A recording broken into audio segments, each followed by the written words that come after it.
In 1937, a 20-year-old dancer named Patricia Douglas was lured to a secret elite stag party and brutally assaulted by a powerful MGM executive.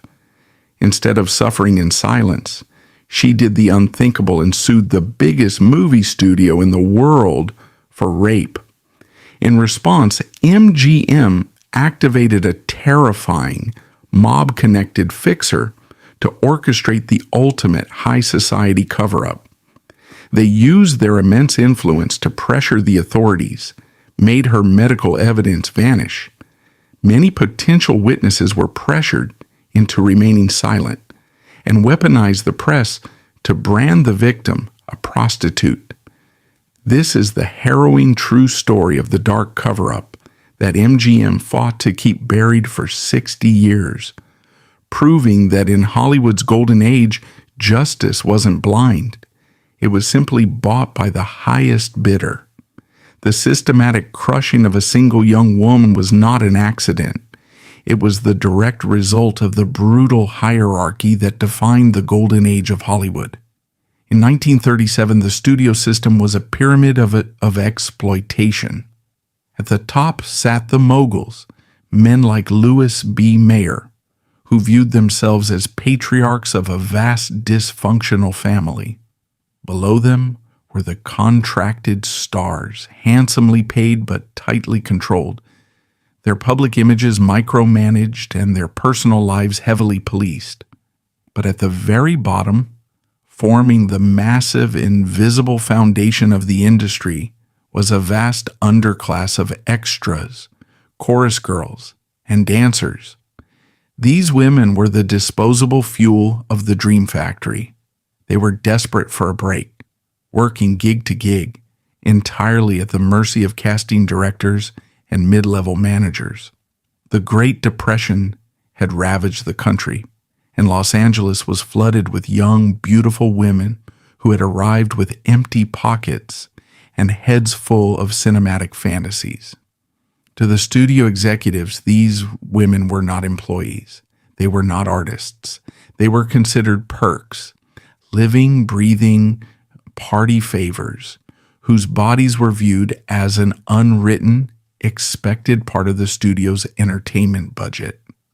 Patricia Douglas was one of these women. Born in 1917, she was not a naive farm girl fresh off the train. She was a practical, hard-working young woman who understood that Hollywood was a town that ran on flesh and connections.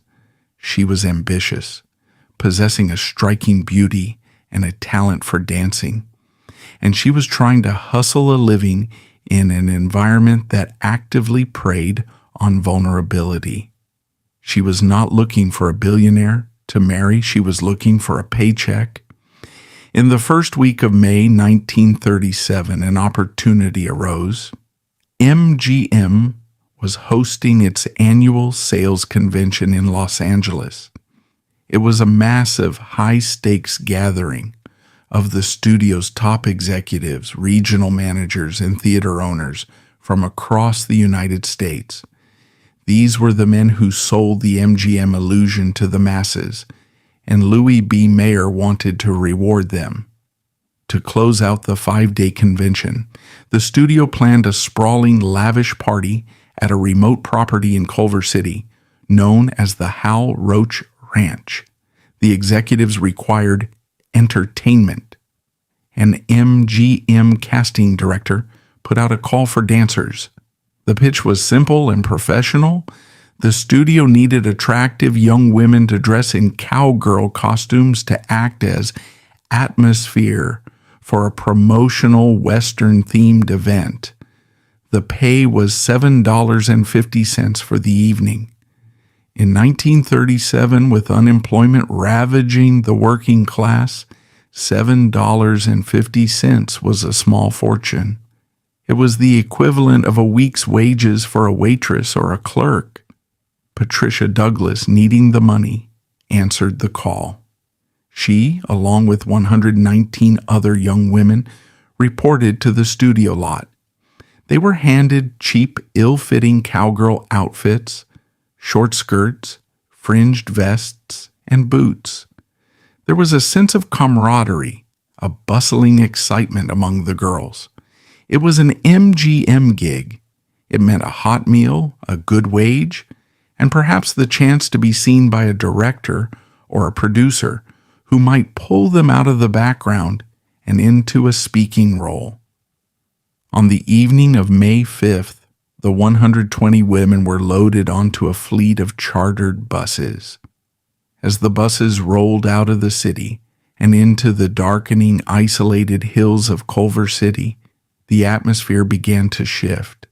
The Hal Roach Ranch was not a studio soundstage. It was a sprawling, secluded compound designed for location shoots and private retreats. When the buses pulled through the heavy wooden gates, the drivers killed the engines. The girls disembarked into the dusty courtyard, and then the heavy gates were closed and locked behind them. The moment Patricia Douglas stepped off the bus, the reality of the situation became terrifyingly clear. There were no Klieg lights. There were no film crews setting up tracking shots. There were no directors shouting instruction through megaphones. Instead, there was a massive open-air pavilion, and waiting inside were over 500 men.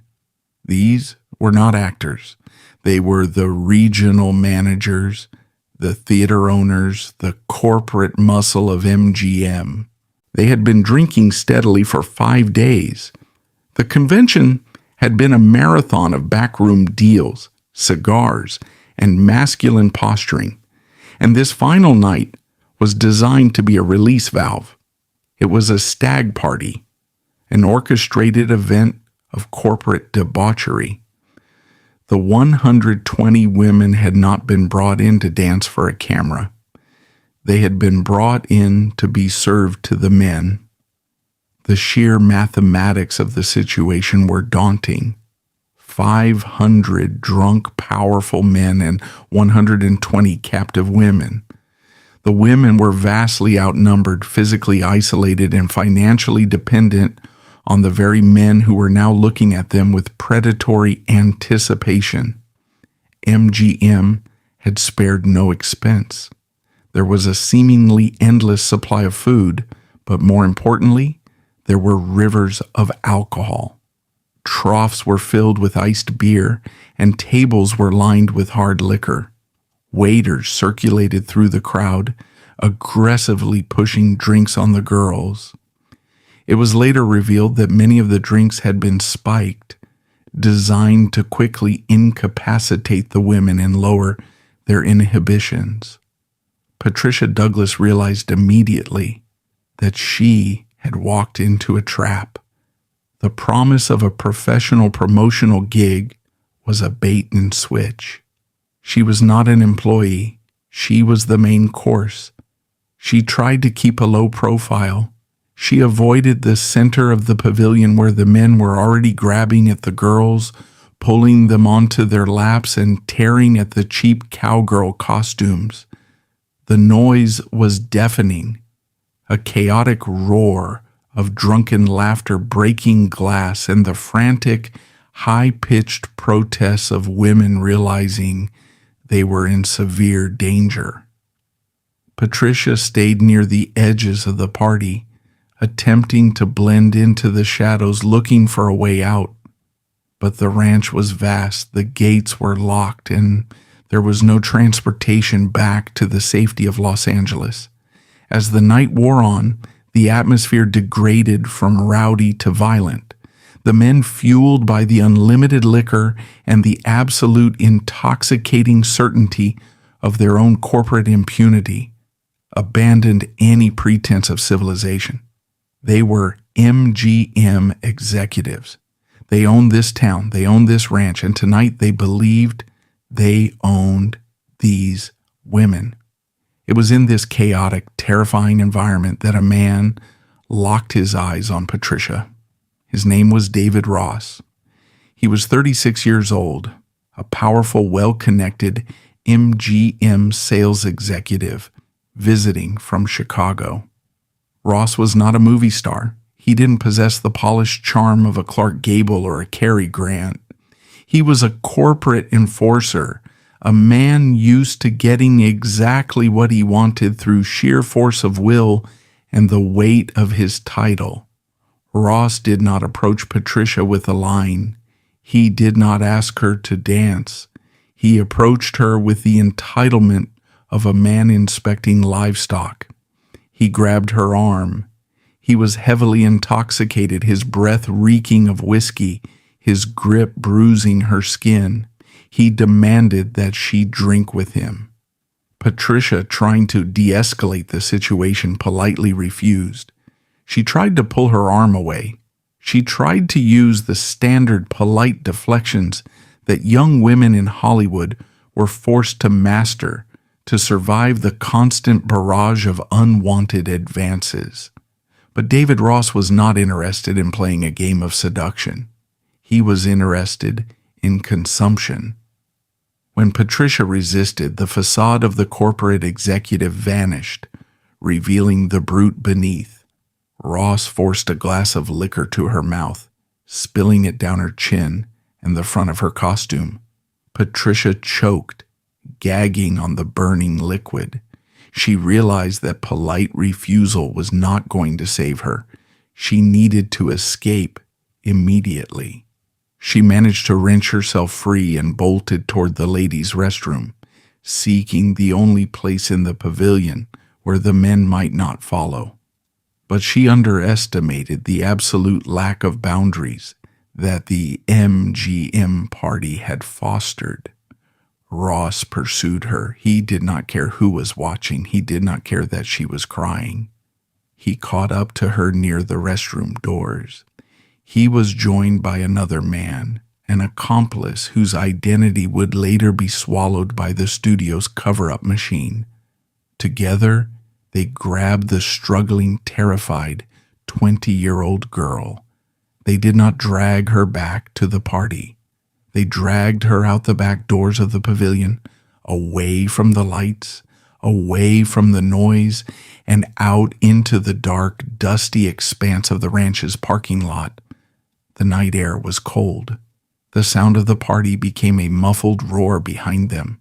Patricia fought, kicking and scratching, but she was a dancer, and they were two grown men fueled by alcohol and entitlement. They dragged her between the rows of parked cars, out of sight of the pavilion. And there, in the dirt of the Hal Roach Ranch under the shadow of the Hollywood Hills, the men who sold dreams to America committed an act of unspeakable violence. The violence in the parking lot of the Hal Roach Ranch was not an act of uncontrollable passion. It was an exercise in corporate entitlement. David Ross, an executive accustomed to having his demands met instantly, did not view Patricia Douglas as a human being with the capacity to refuse him. To him and to the system that employed him, she was an item on an expense account, a piece of studio property leased for the evening. As the music and the roaring laughter of 500 men echoed from the pavilion, Ross and his unidentified accomplice pinned the 20-year-old dancer against the cold steel of a parked car. Patricia fought with the frantic, adrenaline-fueled strength of sheer terror. She kicked, she scratched, she pleaded, but her resistance was met with brutal, practiced efficiency. The accomplice restrained her arms, while Ross, heavy with liquor and the absolute certainty of his own immunity, forced himself upon her. The assault was violent, degrading, and swift. When it was over, they did not offer an apology. They did not attempt to comfort her. They simply stepped back, adjusted their tailored trousers, and walked away, returning to the party as if they had just finished a cigarette. They left Patricia bleeding, bruised and gasping for air in the dust. In the immediate aftermath, lying on the cold ground, Patricia experienced the profound, paralyzing shock of the violated.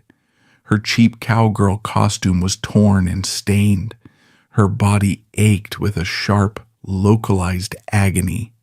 But beneath the physical pain, a different kind of horror was taking root. It was the realization of her own absolute insignificance in the eyes of the men who ran her world. She had been invited to a professional engagement only to be fed to a pack of wolves, and no one inside that brightly lit pavilion was coming to help her. She did not return to the party. She hid in the shadows of the ranch, shivering in the cool May night, waiting for the interminable hours to pass until the gates were finally unlocked and the chartered buses began to load the women for the journey back to Los Angeles. When she finally boarded her bus in the early hours of the morning, she was surrounded by 119 other women. The atmosphere was a suffocating blanket of silence. Many of the girls were weeping quietly. Others stared blankly ahead, their dresses torn, their makeup smeared, nursing their own trauma from the night's events. No one spoke of what had happened. The collective instinct was survival through silence. In 1930s Hollywood, if you were a chorus girl who had been assaulted by an executive, you went home, you scrubbed your skin raw, and you prayed that your silence would be rewarded with a background role in a musical. But Patricia Douglas was wired differently. As the bus rumbled through the empty streets of Los Angeles, the shock began to recede, replaced by a cold, hardening fury. She was not a wealthy woman. She had no powerful family to protect her, but she possessed a fierce, intrinsic sense of justice. She refused to accept that her body was a fringe benefit for the Metro-Goldwyn-Mayer sales department. When the bus dropped her off, Patricia did not go home to hide. She made a decision that would alter the course of her life and expose the darkest machinations of the studio system.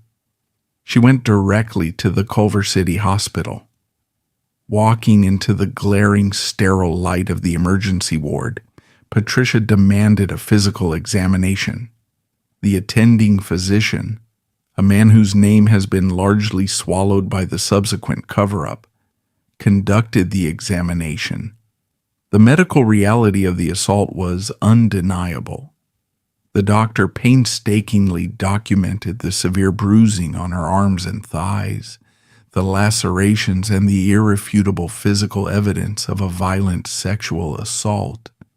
He wrote his findings down on official hospital stationery, signing his name to a document that corroborated every detail of Patricia's horrific night. This medical report was the smoking gun. It elevated her claim from a he said, she said whisper into a matter of forensic fact. Armed with this paperwork, Patricia took her second unprecedented step. She left the hospital and walked straight into a Los Angeles police precinct. Picture the scene at the front desk. A young, exhausted woman, her clothes disheveled, her face pale, approaching a desk sergeant in a police department that was practically a subsidiary of the Hollywood studios.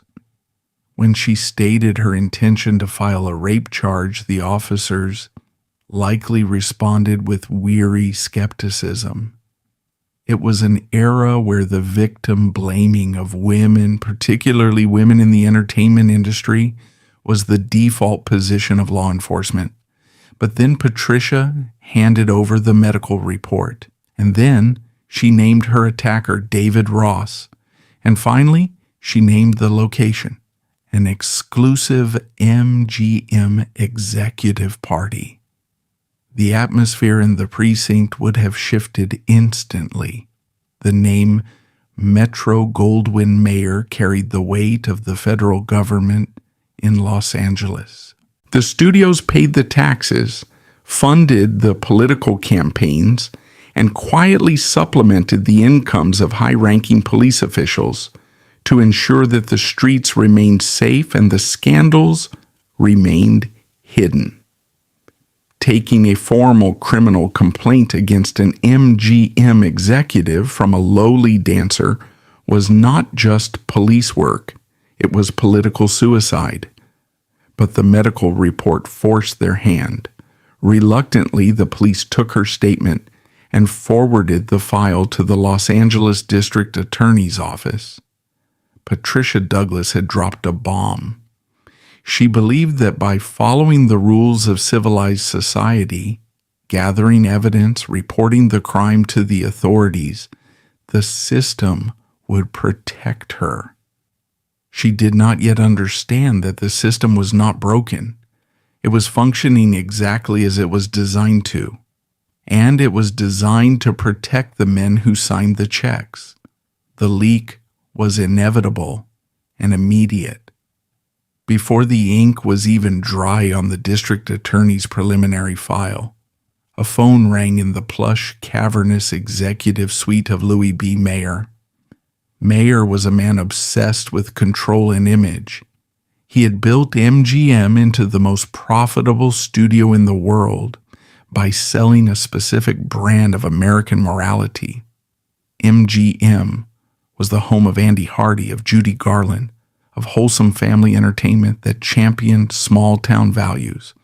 Behind closed doors, Mayer was a ruthless, manipulative tyrant. But publicly, he fiercely guarded the studio's reputation as the guardian of public decency. The news that a 20-year-old extra had filed a rape charge against one of his senior executives, complete with a medical report from a local hospital, threatened to shatter that carefully curated illusion. A scandal involving a corporate stag party and sexual violence would bring the wrath of the morality leagues down upon the studio. It could lead to boycotts. It could cost millions. Mayer did not summon David Ross to demand the truth. He did not order an internal investigation to ensure the safety of the women employed by his studio. The guilt or innocence of his executive was entirely irrelevant. The only thing that mattered was the threat to the logo of the roaring lion. Mayer picked up his telephone and called his vice president, Eddie Mannix. If Louis B. Mayer was the architect of the MGM illusion, Eddie Mannix was the man who disposed of the bodies. Mannix was a former bouncer from the amusement parks of New Jersey, a man whose thick neck and heavy fists betrayed his origins. He had risen through the ranks not through creative genius, but through his unparalleled ability to make problems disappear. He maintained deep, active ties to the East Coast Mafia and the Los Angeles underworld. He was a man who understood the precise currency of fear, bribery, and violence. When Mannix received the details of the Patricia Douglas complaint, he did not see a legal crisis. He saw a war, and Eddie Mannix was a master tactician. He understood that defending David Ross in a fair, open court of law was too risky. The medical evidence was strong and the potential for a sympathetic jury was high. Therefore, the strategy could not be defensive. It had to be a total scorched earth offensive. The goal was not simply to win the case. The goal was to annihilate Patricia Douglas so completely that no other woman in Hollywood would ever dare to speak up again. Mannix's first objective was the containment of the evidence. The Los Angeles Police Department and the District Attorney's Office were already heavily compromised by studio influence. Mannix dispatched his operatives to apply the necessary pressure. The message was delivered clearly to the prosecutors. This case is a nuisance, a shakedown by a gold-digging extra, and the studio expects it to be handled quietly. But the most critical piece of evidence was the medical report sitting in the files of the Culver City Hospital. It was the only objective proof of Patricia's trauma. Within days of the studio machine activating, that report, the detailed documentation of her bruises, the lacerations, and the forensic proof of assault mysteriously vanished from the hospital's filing cabinets. When later pressed by investigators, the attending physician, a man whose career and livelihood depended on the goodwill of the community's largest employer, suddenly suffered a total lapse in memory. He could not recall examining Patricia. He could not recall the injuries. The smoking gun was effectively stolen and destroyed. With the physical evidence neutralized, Mannix turned his attention to the human element. For Patricia's case to survive the grand jury, she needed corroboration. She needed the testimony of the other 119 women who had been trapped at the Hal Roach Ranch. She needed them to testify to the locked gates, the spiked drinks, the predatory behavior of the executives, and the fact that she had been dragged out of the pavilion against her will. Mannix knew that a chorus of 120 victimized women could overwhelm even MGM's resources. He had to silence the choir before they could sing. He deployed a network of studio thugs and underworld associates to track down the women who had attended the party. They did not send polite legal summons. They visited these young women at their cheap apartments, at their second jobs, waiting tables, and at the studio gates. The intimidation was blunt and terrifying. The women were told in no uncertain terms that if they spoke to the police, their names would be placed on a master blacklist shared by every major studio in Hollywood. They would never work in the motion picture industry again. But the threats went beyond professional ruin. In an era where the mob controlled the unions and operated with impunity, the implied threat of physical violence hung heavy in the air. These were women struggling to survive the Great Depression, living paycheck to paycheck. They had no security, no lawyers, and no protection. Faced with the combined wrath of Metro-Goldwyn-Mayer and the Los Angeles underworld, their resolve crumbled. One by one, the potential witnesses retreated into the shadows. They refused to answer the door when Patricia or her vastly outmatched legal representation came knocking. They claimed they had seen nothing, heard nothing, and remembered nothing. The solidarity of shared trauma was shattered by the brutal application of corporate terror.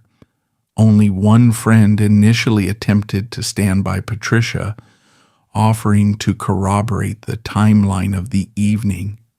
But under the relentless, crushing pressure of Mannix's operatives, she too eventually withdrew her support. As the days turned into weeks following the assault, Patricia Douglas found herself entirely isolated. She had done everything society told a victim to do. She had sought medical help. She had gone to the police. She had named her attacker. But as she sat in her small apartment waiting for the wheels of justice to turn, she began to realize the terrifying scope of the enemy she had challenged. She was no longer just fighting David Ross, the man who had violated her in the parking lot. She was fighting a multi-million-dollar corporation. She was fighting the Los Angeles police. She was fighting the hospital that had treated her. She was fighting the silence of her peers. The machinery of the fix was operating flawlessly, rewriting reality in real time.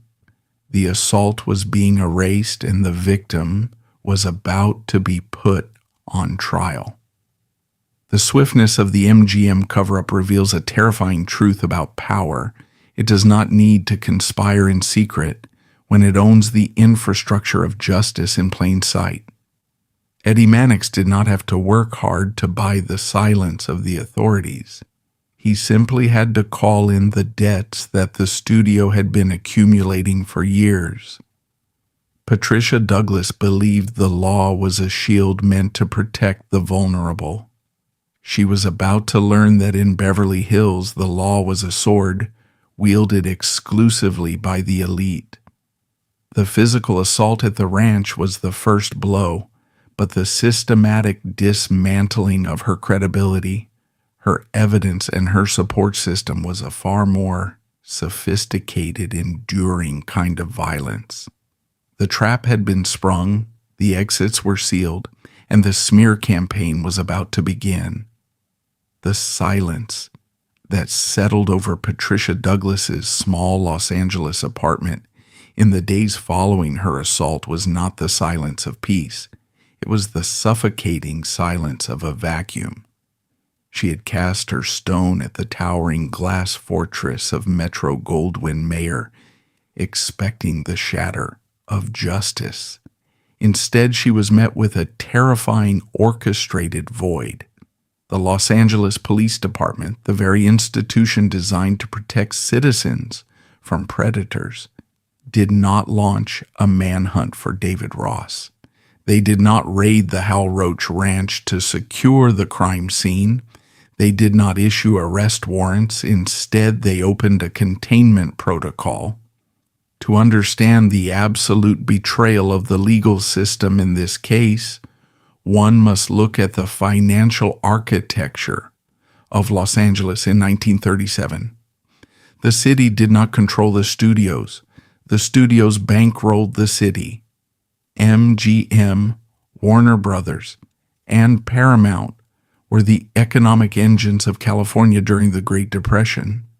They paid the lion's share of the taxes. They funded the mayoral campaigns, and they quietly, efficiently supplemented the incomes of high-ranking police officials. When a studio executive required a police escort, he got one. When a star was caught driving drunk through the Hollywood Hills, the arresting officer was handed a wad of cash and the police report was fed into an incinerator.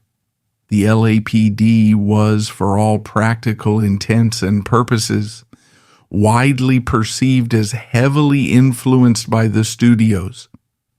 When Patricia handed them her statement and the medical report from Culver City Hospital, she was handing them a political hand grenade.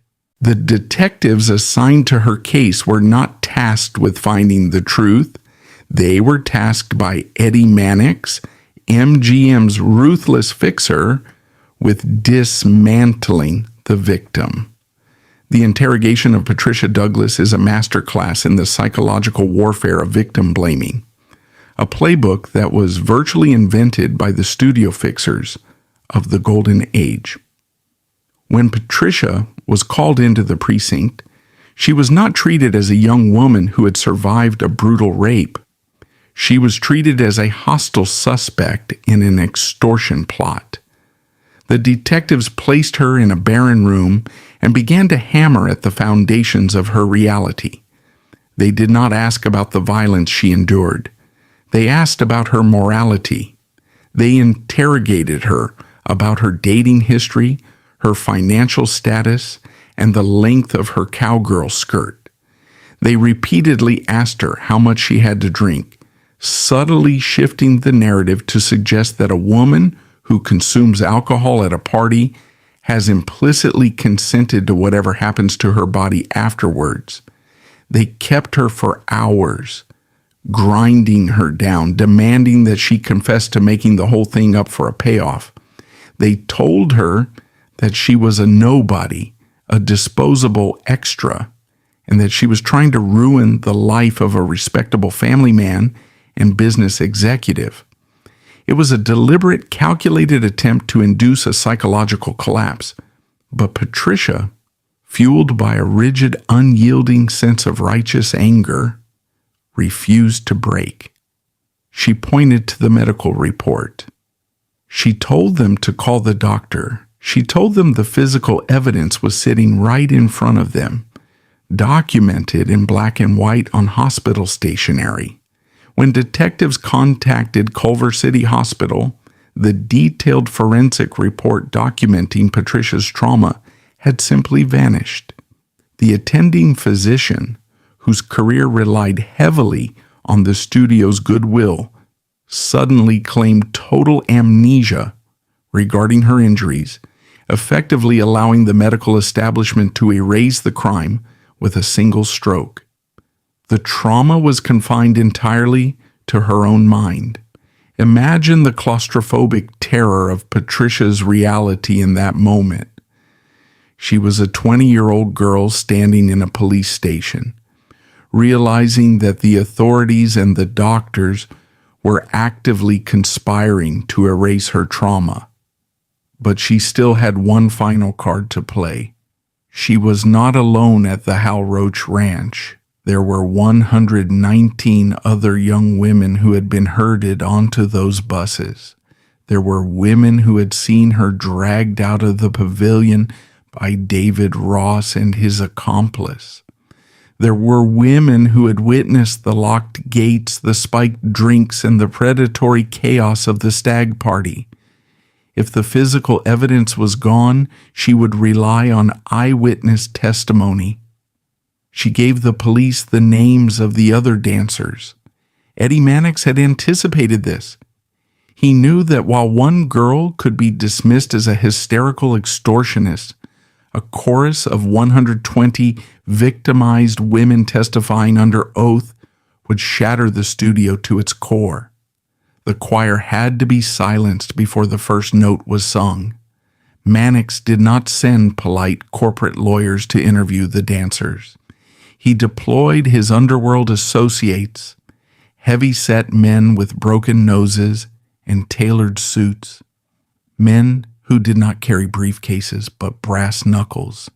The intimidation campaign launched against the 119 women was a masterpiece of mob-style coercion.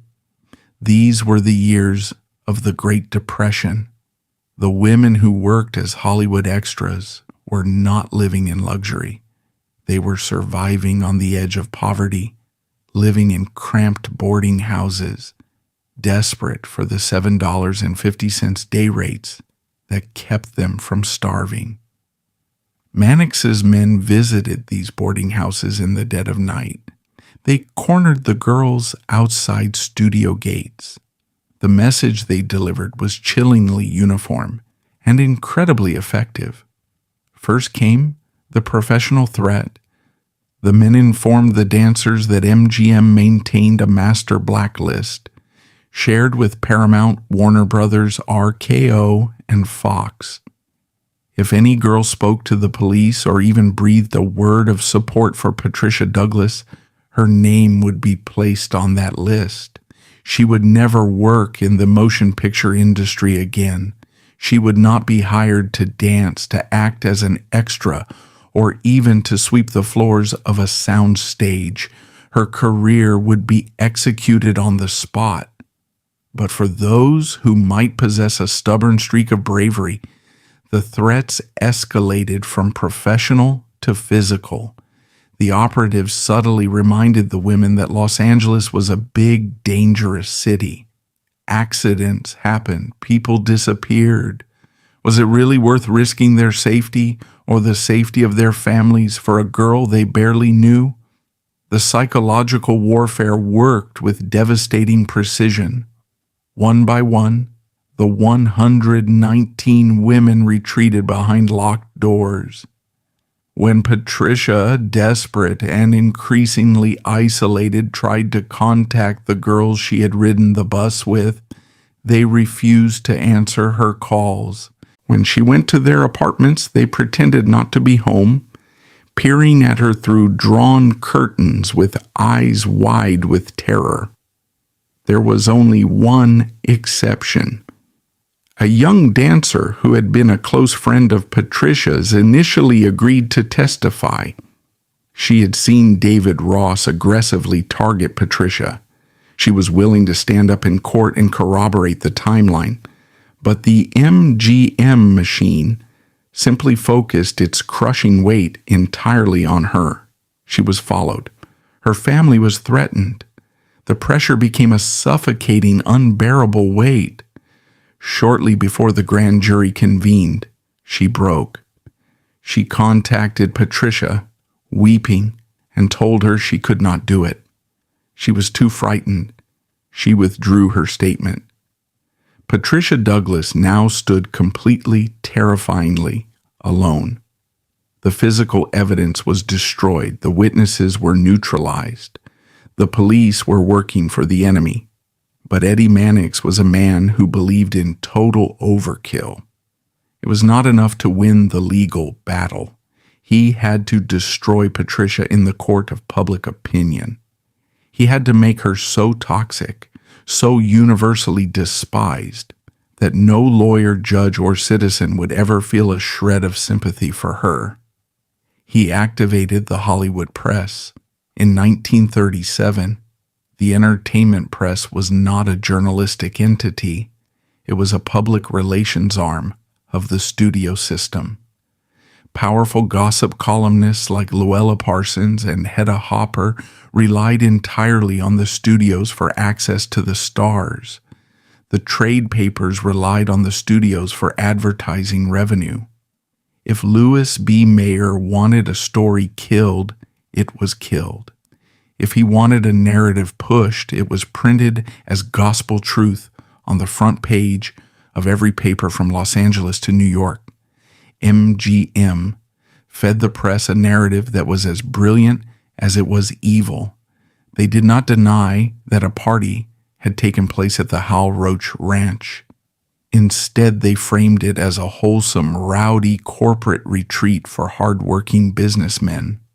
And Patricia Douglas? They framed her as the villain.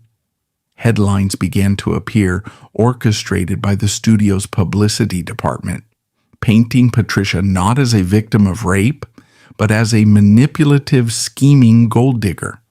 They branded her an extortionist.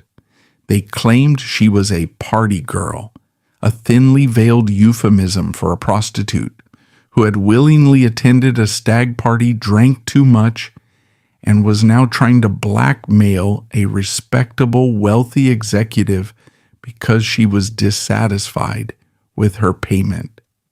The smear campaign was relentless. They published her photograph alongside words like shakedown and scandal. They weaponized the deeply entrenched misogyny of the era, relying on the public's inherent willingness to believe the worst about a young, attractive woman in Hollywood. The narrative shifted the focus entirely away from the violence of David Ross and placed the blame squarely on the morality of Patricia Douglas. She was not a girl who had been raped. She was a girl who had asked for it and who was now trying to profit from it. The public, conditioned to revere the studios that provided them with their beloved weekly escapism, swallowed the poison whole. Patricia could not walk down the street without being recognized and sneered at. She received hate mail. She was pointed at in grocery stores. The studio had successfully transformed her trauma into a sensationalized, dirty joke. Yet, against all odds, against a mountain of corruption and a tidal wave of public hatred, Patricia Douglas refused to drop her complaint. Her sheer, unadulterated willpower forced the Los Angeles district attorney to convene a grand jury hearing. It was a procedural necessity. The DA had to show the public that the system was working, even if the outcome had been bought and paid for weeks in advance. Walking into the Los Angeles County Courthouse, Patricia must have felt like a lamb being led into an abattoir. The grand jury room was a theater of intimidation. On one side sat the jurors, ordinary citizens whose minds had already been poisoned by the MGM-sponsored headlines they had been reading for weeks. On the other side sat David Ross, the man who had torn her life apart. Ross did not look like a man facing a serious felony charge. He sat relaxed, dressed in an immaculate, expensive suit, flanked by a phalanx of the most high-priced, aggressive defense attorneys money could buy. He exuded the calm, untouchable arrogance of a man who knew he held the winning hand. He looked at Patricia not with fear, but with a cold, triumphant contempt. But the most horrifying aspect of the grand jury hearing was the behavior of the prosecutor. In the American legal system, the prosecutor is supposed to be the advocate for the victim, the representative of the state seeking justice on her behalf. But in this room, the prosecutor was acting as the defense attorney for MGM. When Patricia took the stand to testify, she was not guided gently through her trauma. She was cross-examined with vicious, unrelenting hostility by the very man supposed to be protecting her. The prosecutor hammered her with the same victim-blaming questions the police had used. He demanded to know why she hadn't screamed louder. He asked why she hadn't fought harder. He questioned her sobriety, her sexual history, and her motives for attending the party. He treated her tears not as evidence of trauma, but as a calculated theatrical performance designed to manipulate the jury. When Patricia told them about the medical report from the Culver City Hospital, the prosecutor coldly informed the jury that no such report existed. The hospital had no record of it. When she begged them to call the 119 other women who had been at the party, the prosecutor noted that not a single woman had come forward to corroborate her story. She was painted as a lone, hysterical liar. Then it was David Ross's turn to speak. He took the stand with the smooth, practiced ease of a corporate salesman. Under the gentle, accommodating questioning of the prosecutor, Ross flatly denied everything. He admitted he was at the party, yes. He admitted it was a rowdy affair. But he swore under oath that he had never touched Patricia Douglas. He claimed he had never even seen her before she started making these outrageous, defamatory allegations in the press. He presented himself as the true victim, a respectable family man whose stellar career and sterling reputation were being unfairly dragged through the mud by an opportunistic extra looking for a quick payday. The grand jury presented with a lack of physical evidence, a complete absence of corroborating witnesses, a hostile prosecutor, and a media narrative that had already convicted Patricia in the court of public opinion, took very little time to deliberate. The foreman stood and delivered the verdict. They declined to indict David Ross. They cited a lack of sufficient evidence to proceed to a criminal trial. The sound of the gavel hitting the wood must have felt like a physical blow to Patricia. As the grand jury was dismissed, the courtroom erupted not in the solemnity of justice served, but in the jovial celebration of a corporate victory. David Ross stood up smiling broadly, shaking the hands of his expensive attorneys and the prosecutor who had so effectively torpedoed his own case. They clapped each other on the back, sharing the smug, relieved camaraderie of men who had successfully defended the fortress. Patricia Douglas sat frozen in the witness chair, watching her rapist walk out the heavy wooden doors, a free, vindicated man.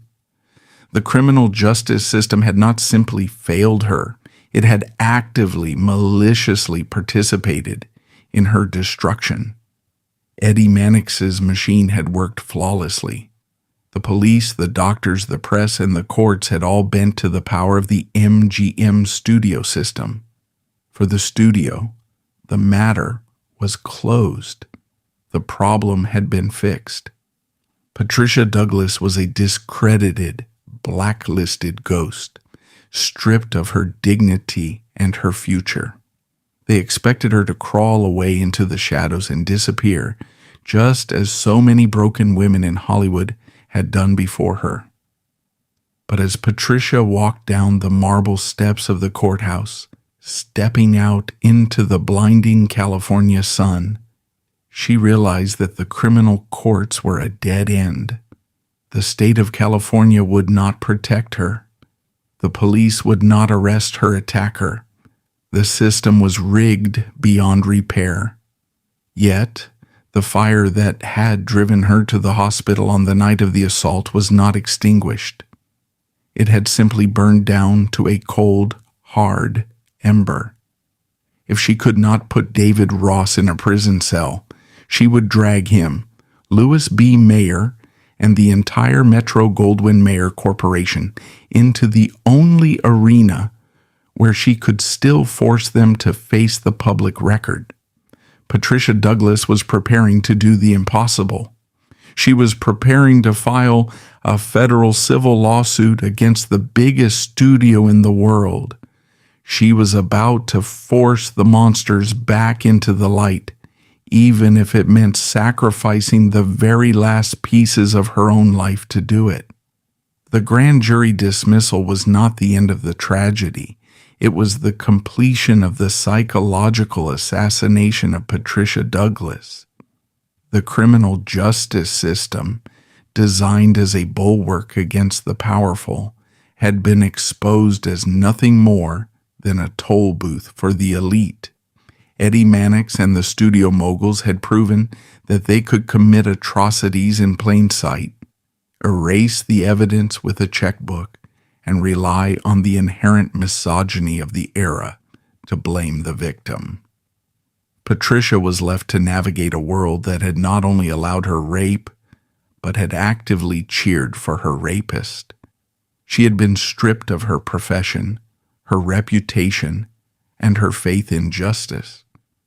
But the elite had made one critical miscalculation. They assumed that a girl with nothing left to lose would simply fade away.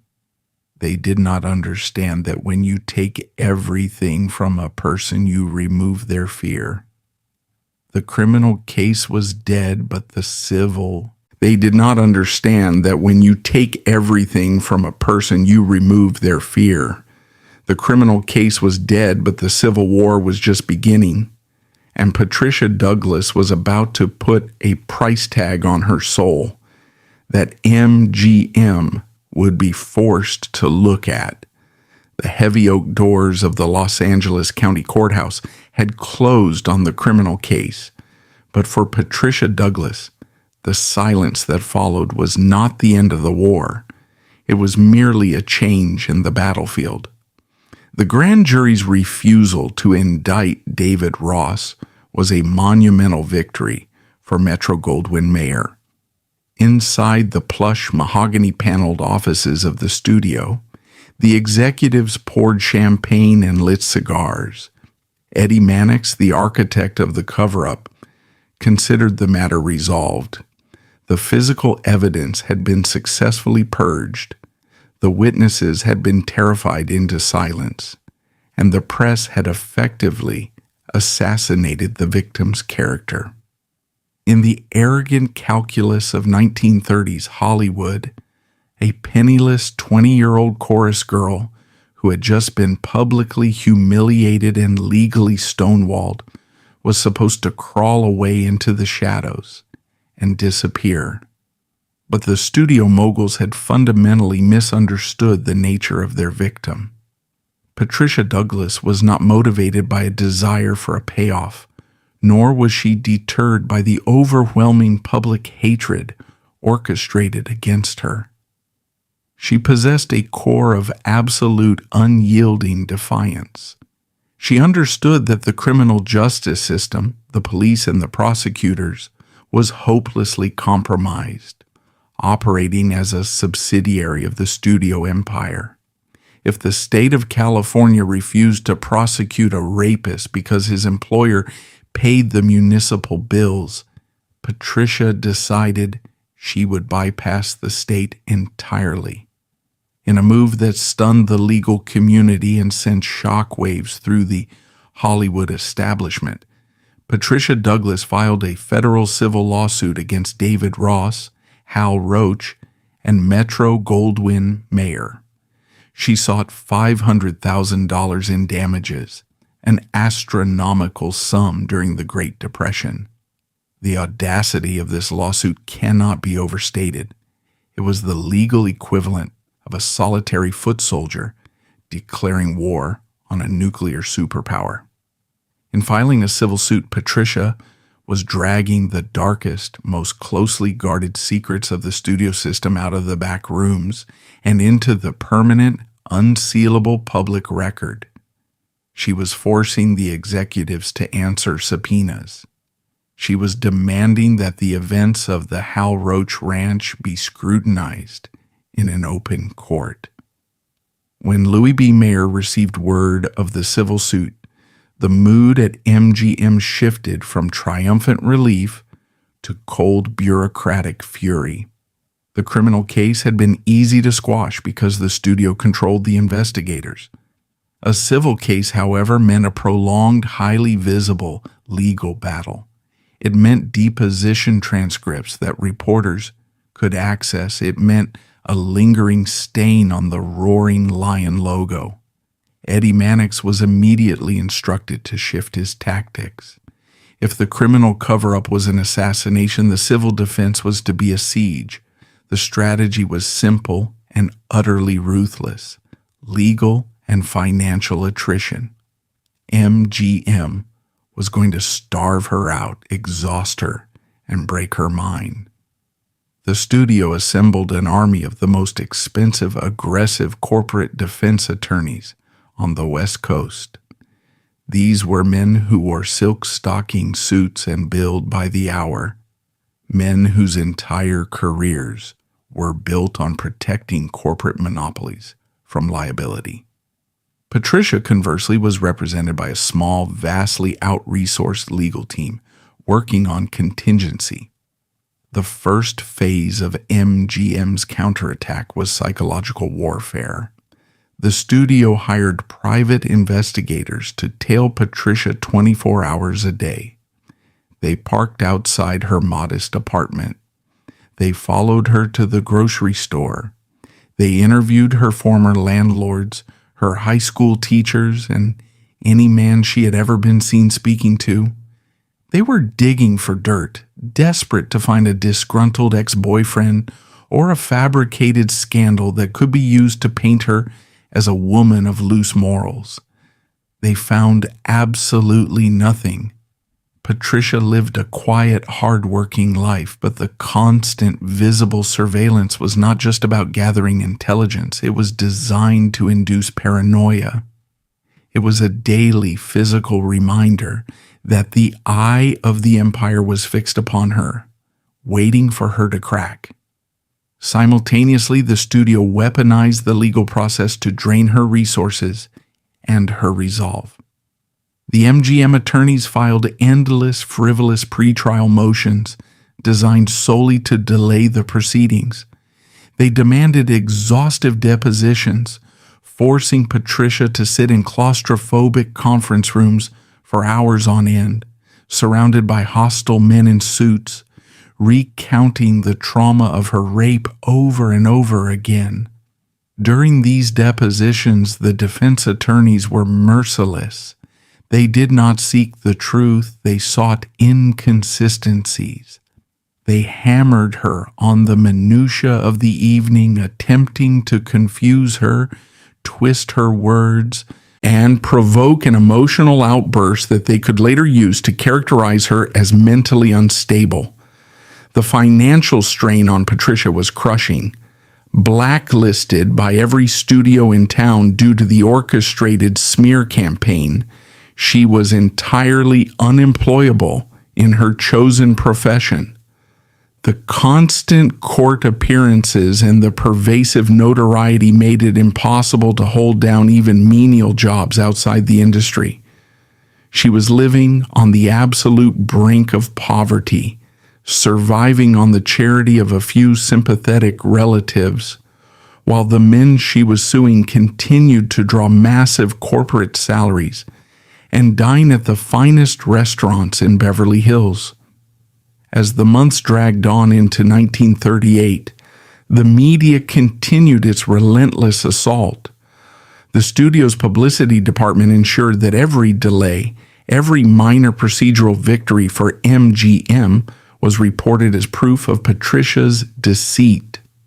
The newspapers, wholly dependent on studio advertising, framed the civil suit as a desperate, pathetic attempt by a failed dancer to extort money from legitimate businessmen. The public narrative was cemented. Patricia Douglas was the villain, and MGM was the unfortunate victim of a frivolous lawsuit. When the civil case finally reached a Los Angeles courtroom, the atmosphere was a theater of the absurd. The judge presiding over the case was deeply entrenched in the same local political establishment that relied on the studios for patronage and support.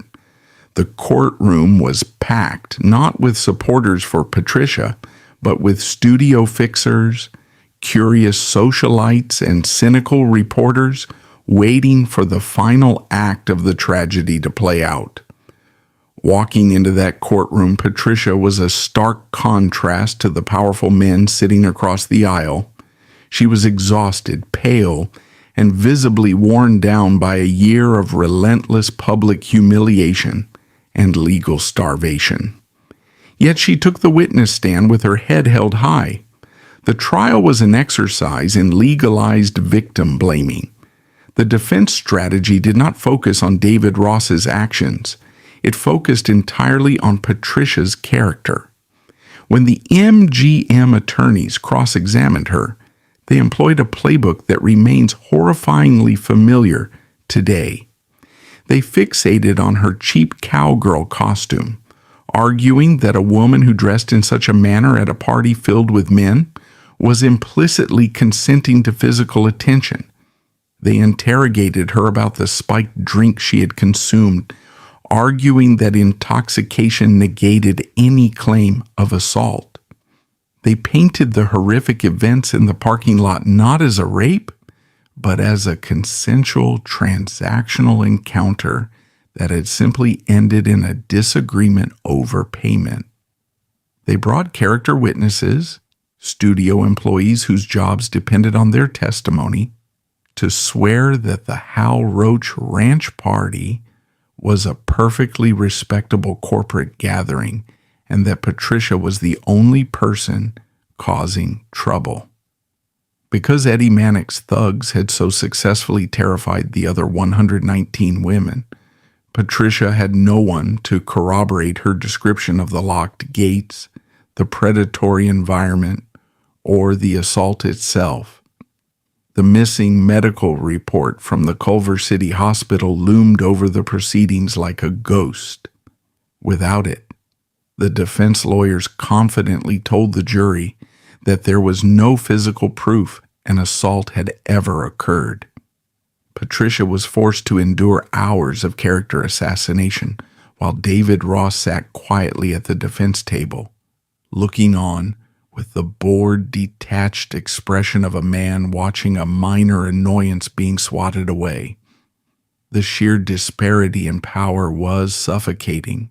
Patricia was fighting not just a man, but an entire culture that viewed women's bodies as corporate commodities and considered the protection of male executives to be a fundamental economic necessity. After days of grueling, humiliating testimony, the inevitable conclusion arrived. The judge, displaying a blatant lack of impartiality throughout the proceedings, did not even allow the jury to properly deliberate the merits of the assault. In a move that perfectly encapsulated the corruption of the era, the judge directed a verdict in favor of the defendants, effectively throwing the case out of court. He cited a lack of sufficient evidence to prove that David Ross had committed the assault, or that Metro-Goldwyn-Mayer could be held liable for the actions of its executives at a private event.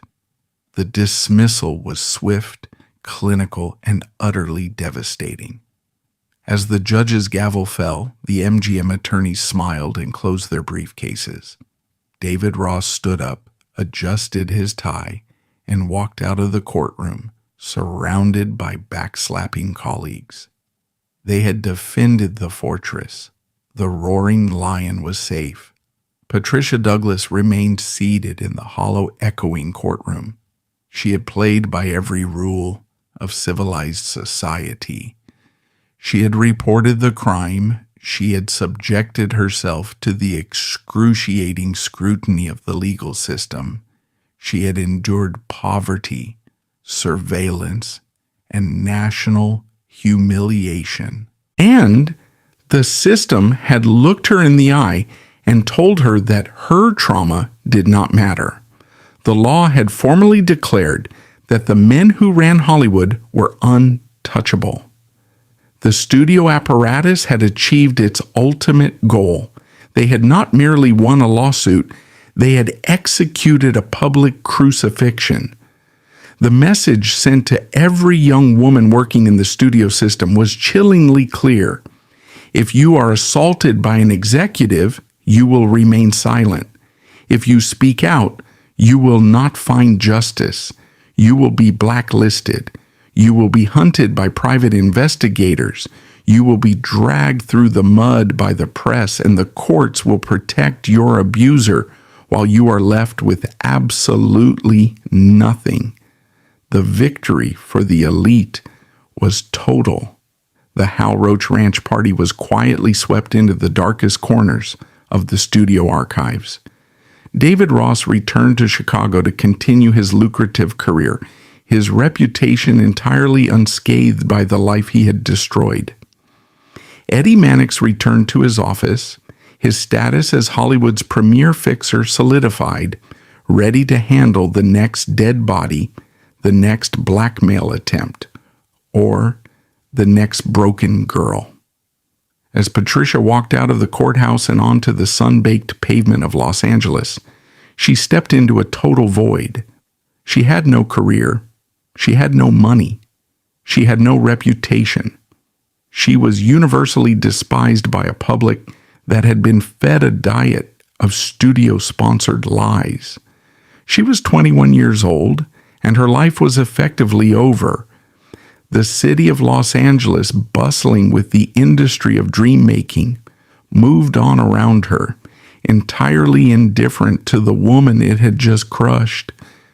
Patricia Douglas had tried to hold a mirror up to the absolute corruption of the Hollywood elite, and the elite had simply shattered the glass and used the shards to cut her down.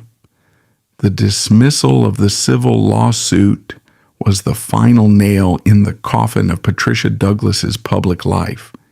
It stands as a terrifying historical monument to the weaponization of the legal system by the ultra-wealthy. MGM demonstrated that when a corporation possesses enough capital, it does not need to fear the law. It simply purchases the outcome. Patricia's defeat was not a failure of her courage, nor was it a failure of her legal strategy. It was the inevitable result of a collision between a powerless individual and an untouchable monopoly. The studio moguls believed they had written the final chapter of her story. They assumed she would fade into the grim statistics of the Great Depression, an uncredited extra who had forgotten her place. They had successfully erased her from the industry, from the press, and from the courts. But erasure is not the same as extinction. While the elite celebrated their flawless cover-up, Patricia Douglas was preparing to do the only thing she had left in her power. She was preparing to disappear, carrying the heavy, burning truth with her into a self-imposed exile that would last for more than half a century. When Patricia Douglas walked away from the Los Angeles County Courthouse in 1938, she did not just walk away from a lost civil lawsuit, she walked off the edge of the known world. The Metro-Goldwyn-Mayer cover-up machine had functioned with a terrifying surgical precision. They had not merely defeated her in a court of law, they had executed a total erasure of her identity. In the eyes of the public, she was a disgraced extortionist. In the eyes of the film industry, she was a radioactive pariah. And in the eyes of the law, she was a liar. With no money, no career prospects, and a name that had been dragged through the national mud by the most powerful media apparatus on earth, Patricia was left with only one viable option for survival. She had to become a ghost. She packed whatever meager belongings she had left and fled Los Angeles. She abandoned the city of dreams that had systematically turned her life into a waking nightmare. She changed her name. She changed her appearance. She moved through the American landscape, settling in different towns, taking on menial jobs that required no background checks and offered no spotlight. She became a waitress, a clerk, a woman blending seamlessly into the anonymous working class. She married, she had a family, and she built a quiet, unremarkable life. But the silence she maintained was not born of peace. It was a fortress built out of sheer, unadulterated terror. Even miles away and decades later, the psychological shadow of Eddie Mannix and the MGM thugs loomed over her. The trauma of the assault at the Hal Roach Ranch had been compounded exponentially by the trauma of the institutional betrayal. Patricia lived in constant low-level fear that the studio's private investigators would somehow find her, that the mob associates who had threatened her friends would appear at her door to finish the job. She never spoke of her past to her new friends. She never told her family about the time she took on the biggest corporation in the world. She buried Patricia Douglas so deeply that she almost forgot what it felt like to be her. While Patricia served a life sentence of self-imposed exile, the architects of her ruin basked in the golden glow of American royalty. David Ross, the executive who had dragged her into the dark parking lot, returned to Chicago. He continued a highly lucrative career in the entertainment business, his reputation entirely unblemished, his conscience apparently untroubled by the life he had destroyed. He lived comfortably, respected by his peers, and died without ever facing a single consequence for his violence. Louis B. Mayer continued to reign as the supreme patriarch of Hollywood, celebrated as a visionary who provided wholesome entertainment to a weary nation. When he died, he was mourned as a titan of industry.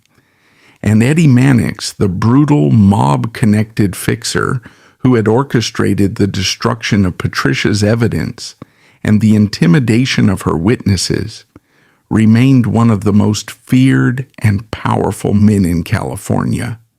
He went on to cover up far worse crimes, including suspected murders and fatal hit-and-runs involving MGM's top stars, operating with absolute impunity until his death in 1963. For over half a century, it appeared that the elite had won the ultimate victory. They had committed a horrific crime, silenced the victim, rewritten history, and died in their beds as wealthy, respected men. The story of the 1937 stag party was entirely expunged from the official chronicles of Hollywood. It survived only as a vague, cautionary whisper among older generations of studio workers, a grim fairy tale about a girl who talked too much and vanished. The perfect crime held its shape until the late 1990s. The unraveling of the MGM cover-up did not begin with a police investigation or a sudden crisis of conscience from a dying studio executive. It began with the relentless curiosity of a writer and historian named David Sten.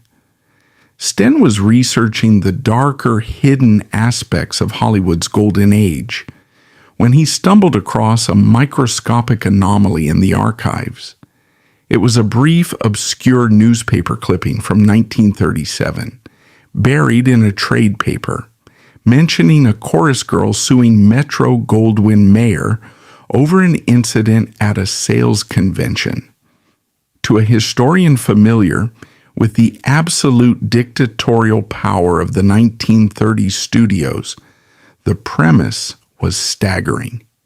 The idea that a disposable extra had filed a federal lawsuit against Louis B. Mayer's empire was the equivalent of a peasant suing the king in a medieval court.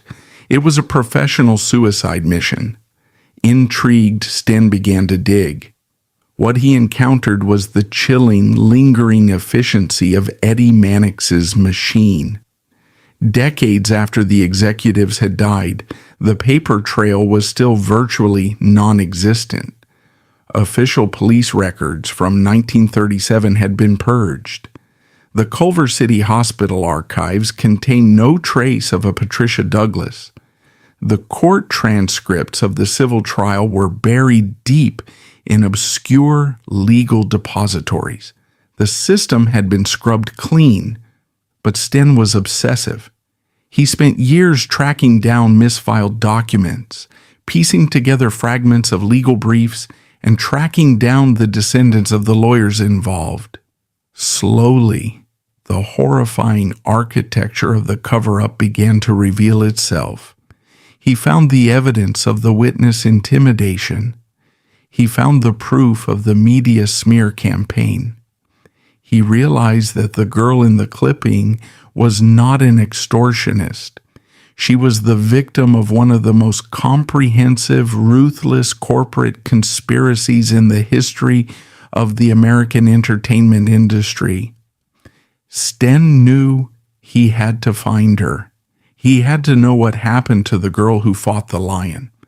The search for Patricia Douglas was a needle in a continental haystack. She had changed her name, moved multiple times, and actively spent 60 years ensuring she could not be found. But through exhaustive genealogical research and public records, Sten finally tracked down an elderly woman living in quiet obscurity in Las Vegas. When David Sten made the first phone call, the reaction he received was a heartbreaking testament to the enduring power of corporate terror. When he asked to speak to Patricia Douglas, the elderly woman on the other end of the line froze. She denied knowing anyone by that name. She hung up the phone. Even in her 80s, living in a different era, the fear instilled by MGM's thugs remained a raw, bleeding nerve. She believed that Sten was a studio operative sent to drag her back into the nightmare. She believed the machine was still coming for her. But Sten was gentle, patient, and persistent. He wrote to her. He explained who he was. Crucially, he sent her the documents he had uncovered, the legal filings, the proof of the studio's manipulation, the evidence that showed he knew the truth. He showed her that he did not see her as a gold digger. He saw her as a survivor. Finally, after 60 years of suffocating silence, the fortress cracked. Patricia agreed to meet him. The woman Sten met in Las Vegas was frail, her body worn down by age and a lifetime of hard work. But her mind was razor sharp, and beneath the fragile exterior, the fierce, defiant spark that had driven a 20-year-old girl into a police station in 1937 was still burning. With Sten's encouragement, Patricia made the bravest decision of her life. She decided to step back into the light. She agreed to be filmed for a documentary that Sten was producing, appropriately titled Girl 27, referring to the number pinned to her cheap cowgirl costume on the night of the Hal Roach Ranch party. Sitting in a chair, facing a camera lens for the first time in 6 decades, Patricia Douglas finally told her story on her own terms. She spoke with a quiet, devastating clarity. She detailed the predatory atmosphere of the pavilion, the violent assault in the parking lot by David Ross, and the absolute paralyzing terror of being hunted by Eddie Mannix's men. When asked about the impact of the studio's cover-up, her response was a profound summation of the elite's cruelty. "I was a non-person," she told the camera, her voice trembling not with fear, but with a deep, lingering grief for the life that was stolen from her. "They took my life. They just took it." She recounted the agony of watching the men who destroyed her be celebrated as titans of industry while she was forced to live in the shadows, constantly looking over her shoulder. But as she spoke, a remarkable transformation occurred. By speaking the truth out loud, by having her reality validated by the historical record Sten had unearthed, Patricia was reclaiming her identity. She was shedding the toxic skin of shame that MGM had forced her to wear. When the article detailing her ordeal was published in Vanity Fair, and later when the documentary Girl 27 premiered, the public reaction was seismic. But this time, it was not the manufactured hatred of the 1930s. It was a wave of absolute, unadulterated outrage, directed precisely where it belonged, at the studio system, at the corrupt legal establishment, and at the men who had wielded their wealth like a weapon. Patricia Douglas lived just long enough to witness this vindication. She saw the world finally acknowledge her truth. She saw her name cleared. She passed away in 2003 at the age of 86. She did not die as a forgotten, disgraced extra. She died as a pioneer, a woman who had stood her ground against impossible odds and whose truth had ultimately outlasted the empires of the men who tried to bury her. The story of Patricia Douglas is not merely a dark chapter in Hollywood history. It is the original blueprint for institutional abuse. Decades before the #MeToo movement exposed predators like Harvey Weinstein and their armies of corporate fixers, MGM perfected the exact same machinery. They weaponized the press, leveraged immense wealth to crush the vulnerable, and bought the silence of the authorities. Patricia fought a primitive analog version of the exact same monster modern survivors battle today. Her tragedy forces a brutal reevaluation of Hollywood's golden age. Behind the beautiful escapist musicals, the justice system functioned exactly as it was paid to, as a protective barrier for the elite. Patricia's profound horror wasn't just the physical assault in the dirt of the Hal Roach Ranch. It was the terrifying realization that the police, the hospitals, and the courts could be purchased wholesale by men in tailored suits. We are left to wonder how many other brilliant careers were snuffed out by the fixer's heavy hand. Patricia is unique only because she had the suicidal audacity to leave a paper trail. MGM won the Battle of 1937. They crushed a 20-year-old girl to protect a corporate logo, stealing her career and forcing her into a 60-year exile. But history is a long, unforgiving game. Today, Louis B. Mayer and Eddie Mannix are remembered not just for cinema, but for tyranny and corruption. David Ross's reputation remains permanently tied to the scandal. But Patricia Douglas is remembered as a vanguard.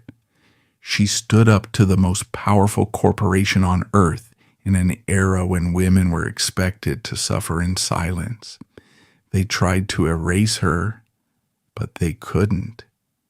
She is the ghost Hollywood tried to exorcise, returning finally to stand as a permanent, blazing indictment of the elite who tried to bury her.